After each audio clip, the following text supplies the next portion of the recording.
کیا آپ کو کبھی شراب پیے بغیر خمار ہوا ہے؟ میرا مطلب ہے وہی خماری احساس جذباتی ہونے کی وجہ سے آپ کا جسم اور دماغ دونوں تھکے ہوئے ہیں اور ٹھیک سے کام نہیں کر رہے ہیں۔ نہیں ہوا ہے؟ آئیے سمجھتے ہیں۔ کیا کبھی ایسا وقت آیا ہے جب آپ کے گھر پر جھگڑا ہوا ہو یا نوکری کا واقعی برا انٹرویو ہوا ہو اور اس تجربے کے فوراً بعد آپ انتہائی تھکاوٹ محسوس کرتے ہوں، جذباتی ہو جاتے ہیں، آپ کے سر میں بھاری احساس ہوتا ہے اور آپ کا دماغ کام کرنا چھوڑ دیتا ہے، آپ صرف بستر پر پڑے رہنا چاہتے ہیں؟ یہ بہت سے لوگوں کے ساتھ ہوتا ہے، لیکن کوئی نہیں جانتا کہ اسے کیا کہنا ہے۔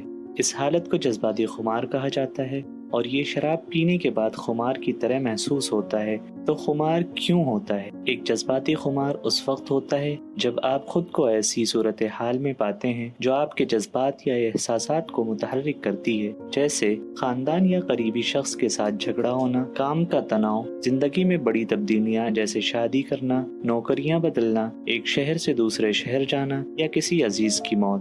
ایسی حالتوں میں تناؤ کی سطح بہت زیادہ ہو جاتی ہے اور آپ کا دماغ بہت زیادہ تناؤ کا ہارمون کورٹیسول پیدا کرتا ہے۔ جب آپ کے جسم اور دماغ کو اس حالت سے صحت یاب ہونے کے لیے وقت درکار ہوتا ہے تو آپ کو تھکاوٹ، چڑچڑاپن یا سوچنے اور سمجھنے میں دشواری جیسے علامات کا سامنا کرنا پڑ سکتا ہے۔